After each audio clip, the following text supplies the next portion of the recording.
बहुत समय पहले की बात है। यूरोप महाद्वीप के जर्मनी देश में एक पति और पत्नी रहा करते थे। दोनों का एक दूसरे के सिवा और कोई नहीं था। शादी के कई वर्ष उपरांत भी उनकी कोई संतान नहीं हुई। समय इसी प्रकार से गुजर रहा था कि अचानक एक दिन स्त्री को अपनी कोख में संतान की अनुभूति हुई और गर्भावस्था के दौरान उनको कुछ इस प्रकार महसूस हुआ कि उनको रैंप जेल नामक शाक खानी चाहिए। आसपास वह शाक कहीं भी उपलब्ध नहीं थी। पति पत्नी एक जादूगरनी के बगीचे के समीप ही रहा करते थे। पत्नी के मन की बात जब पति ने सुनी तो पति ने उससे वादा किया कि वह उसके लिए रैंप जेल नाम की वह शाक साथ लेकर आएगा। बगीचे में चोरी से घुसकर उसने वह शाक अपनी पत्नी के लिए तोड़ी और यह कर्म कई दिनों तक चलता रहा। एक दिन बगीचे की मालकिन जादूगरनी ने, जिसका नाम डेम गोथेल था, उसे यह चोरी करते हुए देख लिया और जादूगरनी ने पति को बंधक बना लिया। पति जादूगरनी के सामने बहुत गिड़गिड़ाया और अंततः जादूगरनी ने एक शर्त पर शाक उसकी पत्नी के लिए देने के लिए राजी हो गई। शर्त यह थी कि संतान के जन्म के बाद ही वह उसे जादूगरनी को सौंप देगा। मायूस मन से पति ने उसकी वह बात मान ली और बच्चे के जन्म होते ही उसने जादूगरनी के हाथों अपनी पुत्री को सौंप दिया। जादूगरनी ने अत्यंत मनोयोग से उसकी पुत्री का पालन पोषण किया और उसका नाम उसी शाक के नाम पे रैंप जेल रखा। रैंप जेल एक अत्यंत रूपवती कन्या के रूप में धीरे धीरे विकसित होने लगी। उसके सुनहरे बाल और अत्यंत रूप की चर्चा आसपास की जगह पे धीमे धीमे से फैलने लगी। कन्या के 12 वर्ष के होते ही जादूगरनी डेम गोथेल ने उसको एक मीनार में कैद कर दिया, जिसमें ना तो कोई दरवाजा था और न चढ़ने के लिए ही कोई सीढ़ी। इसमें एक ऊंचे स्थान पर एक कमरा था जिसमें कि केवल एक खिड़की थी। जादूगरनी अपनी जादुई शक्तियों के माध्यम से छोटी बच्ची तक पहुंचती और हर दिन उससे मिलने के लिए दिन के समय जरूर आती। इस प्रकार से दिन बीतने लगे। वह बच्ची बड़ी होकर एक अत्यंत रूपवती स्त्री के रूप में विकसित हुई। उसके लंबे घने सुनहरे बाल इतने लंबे हो गए कि बाद में जादूगरनी उनके सहारे मीनार पर चढ़कर कमरे में आने और जाने लगी। ऐसा करते वक्त वह रैंप जेल को पुकारते हुए कहती, रैंप जेल अपने बाल गिराओ ताकि मैं तुम्हारे सुनहरे बालों पर चढ़कर ऊपर आ सकूं। समय इसी तरीके से गुजरता गया और एक दिन किसी राज का राजकुमार घूमते घूमते उसी क्षेत्र में आ गया जहां पर रैंप जेल उस मीनार में रहती थी। रैंप जेल की आवाज में अत्यंत मिठास थी। जब वह गाती थी तो जैसे समय ठहर जाता था। एक दिन राजकुमार को टहलते टहलते एक मधुर आवाज सुनाई पड़ी। वह आवाज कहां से आ रही है वह जानने के लिए जब राजकुमार मीनार के पास गया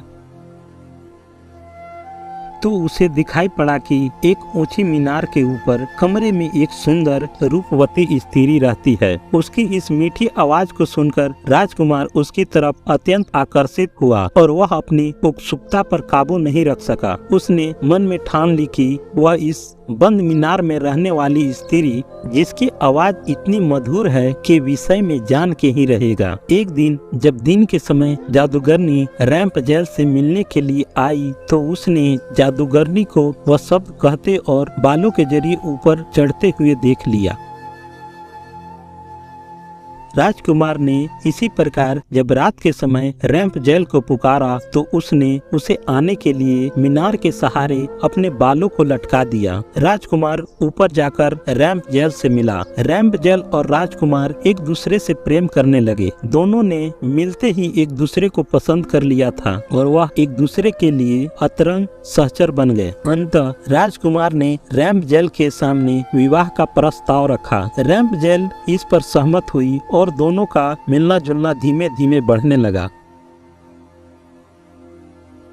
जादूगरनी डेम गोथेल रोज दिन के समय रैंप जेल को मिलने के लिए आया करती थी। राजकुमार और रैंप जेल ने मिलकर एक योजना बनाई कि राजकुमार द्वारा दिए गए रेशम से रैंप जेल एक सीढ़ी बनाएगी जिससे कि वह दोनों उस जगह से भाग सके। रैंप जेल की मूर्खता के कारण जादूगरनी डेम गोथेल को राजकुमार की रैंप जेल के पास आने और उसके गर्भवती हो जाने का पता चल गया। जादूगरनी डेम गोथेल ने रैंप जेल को मीनार से बाहर निकाल दिया और जंगली जानवरों के बीच से जंगल में विचरण को अकेला छोड़ दिया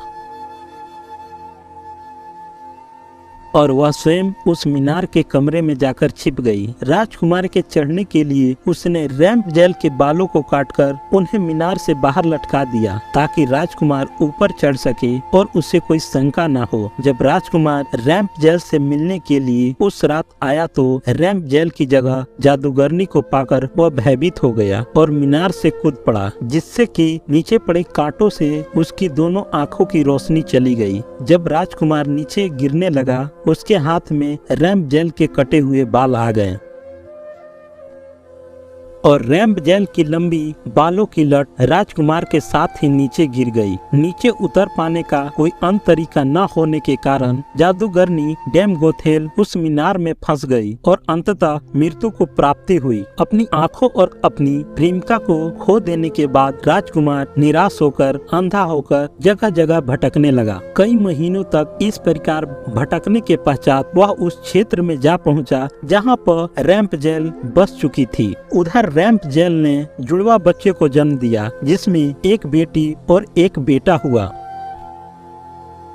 इस तरह कुछ समय तक एक दूसरे के विछोह में रहने के बाद अंततः दोनों उसी राज में एक स्थान पे मिले और उनके मिलन से चमत्कार स्वरूप राजकुमार की दृष्टि वापस आ गई और रैंप जेल के लंबे सुनहरे बाल उसको वापस मिल गए और दोनों हंसी खुशी अपना जीवन साथ में बिताने लगे।